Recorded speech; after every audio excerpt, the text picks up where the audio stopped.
It is simply that our soul no longer knows and no longer loves God.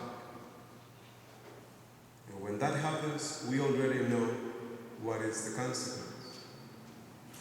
We have all experienced this agitation, this confusion, this hunger.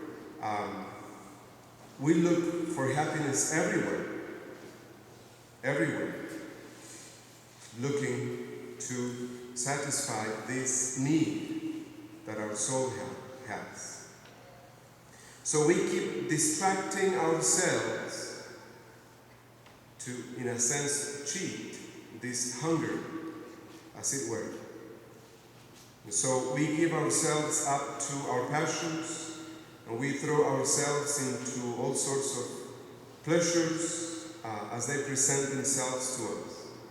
So we wander from one desire to another, from one thought to another, from one affection to another, because we are not exercising these two faculties of knowing God and loving God well.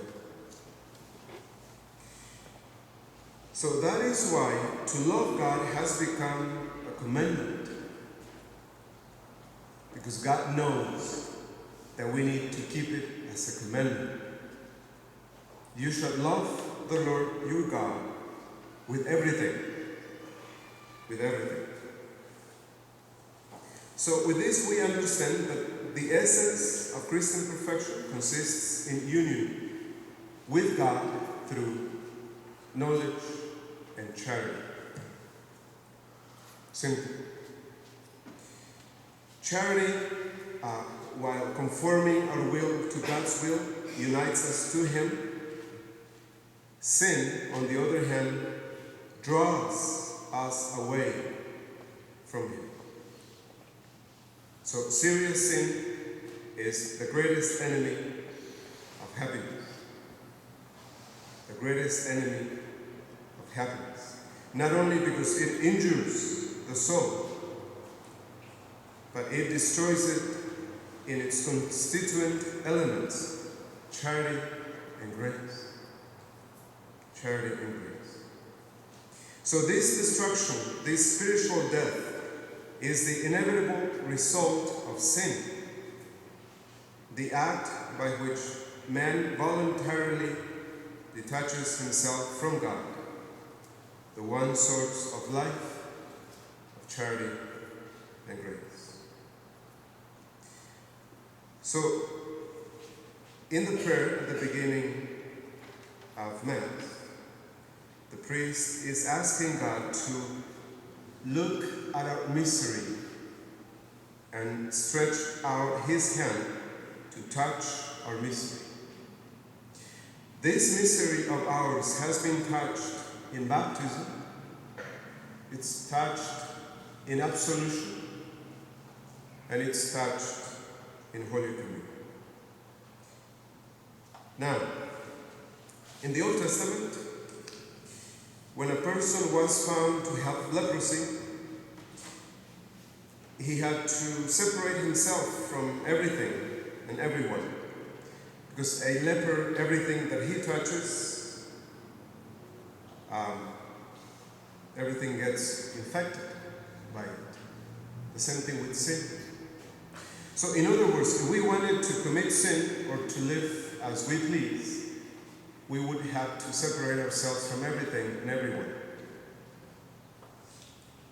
Then, if the leper recovers his health, he had to show himself again to the priest to offer 3 different types of sacrifices. Now, the sacrifice of Christ on the cross heals our leprosy. And St. Paul says, it is not enough for Him to have died on the cross. You yourselves have to offer yourselves, your bodies, as a living sacrifice, as a living offering.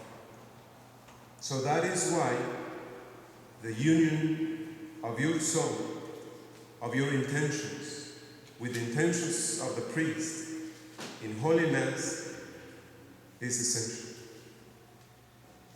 So we don't come to Mass simply to see who it is here. We come to Mass to unite ourselves to the priest in the sacrifice to the Father.